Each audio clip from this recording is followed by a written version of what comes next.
शाश्वत हमेशा से आने वाला धर्म, आसमान से जमीन पर हमेशा से कौन सा धर्म आया? इस्लाम आया। पता चला शाश्वत का मतलब भी इस्लाम और सनातन का मतलब भी इस्लाम। इसीलिए मौलाना अरशद मदनी ने कहा कि हमारा धर्म नहीं बदला है, हम अपने धर्म में हैं। तुम अपने धर्म को याद करो, तुम अपने धर्म में वापस आओ। तुम अपने अब्बा के दीन को भूल चुके हो। तुम्हारा भी अब्बा कौन? आदम। हमारा भी अब्बा कौन? आदम। तुम्हारा धर्म क्या? सनातन। सनातन किस धर्म को बोलते? सनातन इस्लाम का पुराना नाम है। जैन मुनि लोकेश साहब माइक पर आकर चीख लेने से, अपने डुप्लीकेट खुदाओं के फोन पर भाषण दे देने से, हमारे उस्ताद मोहतरम मौलाना अरशद मदनी को रुस्वा करने की वजह से, माइक पर भाषण देकर चले जाने से हकीकत सामने नहीं, हकीकत बदल नहीं जाती। हकीकत वो है जो अब्दुल्ला बोल रहा है। अगर आपको कंफ्यूजन हो, आपने चैलेंज किया था कि हम सहारनपुर आने के लिए तैयार हैं, मौलाना अरशद मदनी साहब से बाद में आप बहस करना।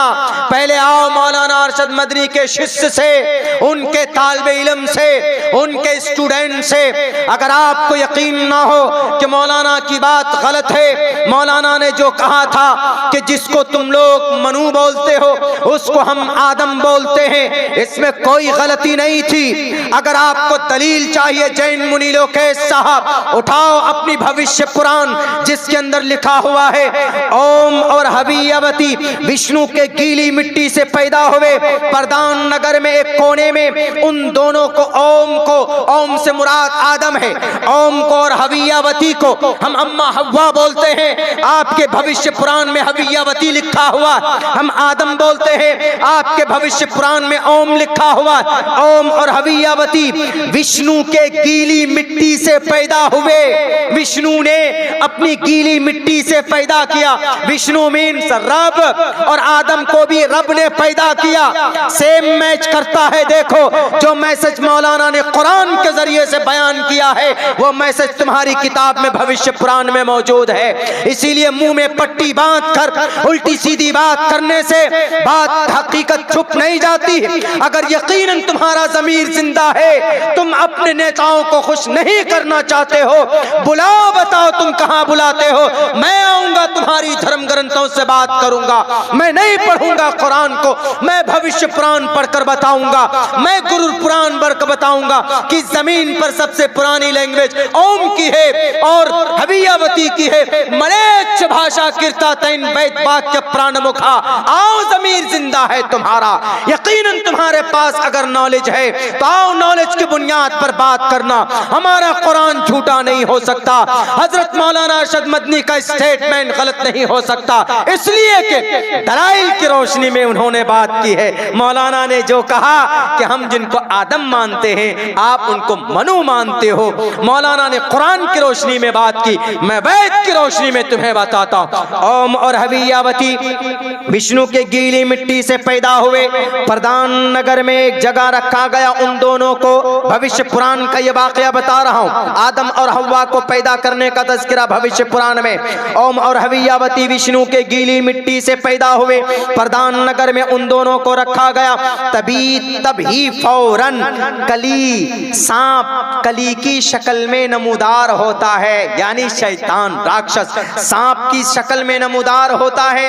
और उस कली द्वारा, उस सांप द्वारा, उस राक्षस द्वारा ओम और हवियावती दोनों ठग लिए जाते हैं, यानी दोनों को वो दाना खिला दिया जाता है। और तभी विष्णु गुस्से में आते हैं। उस विष्णु द्वारा, कली द्वारा ठग लिए जाने की वजह से, बेवकूफ बनाए जाने की वजह से ईश्वर कहता है ओम और हवियावती को कि तुम लोग लिमिट को क्रॉस कर चुके हो, तुमको मना किया था, प्रधान नगर में रखा था। प्रधान नगर मतलब जन्नत में रखा था, स्वर्ग में रखा था। विष्णु मीन्स अल्लाह है, विष्णु मीन्स रब है, रब ने रखा था।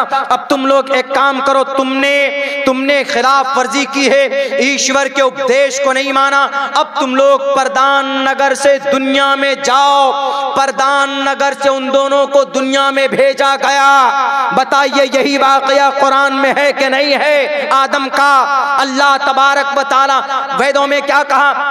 ओम और हवियावती विष्णु के गीली मिट्टी से पैदा हुए, यानी आदम को और हव्वा को विष्णु ने गीली मिट्टी से पैदा किया। और हजरत आदम को और अम्मा हव्वा को कुरान की रोशनी में देखें तो अल्लाह कहता है खलक़तनी मिन नारिन व खलक़तहू मिन तीन खलक़तू बियदैया, अपने हाथों से मैंने पैदा किया।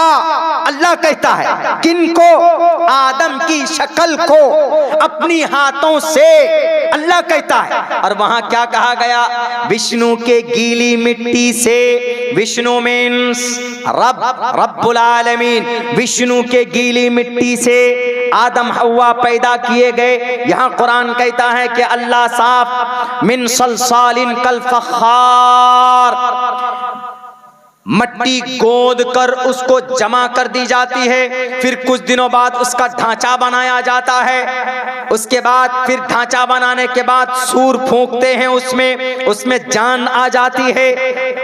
हजरत आदम के मुजस्समे में इधर अल्लाह कहता हम अपने हाथ से बनाते हैं, इधर भविष्य पुराण कहता है कि विष्णु के गीली मिट्टी से पैदा किया गया ओम और हवियावती को। जैन मुनि लोग के साहब मत भूलिए, यह आपकी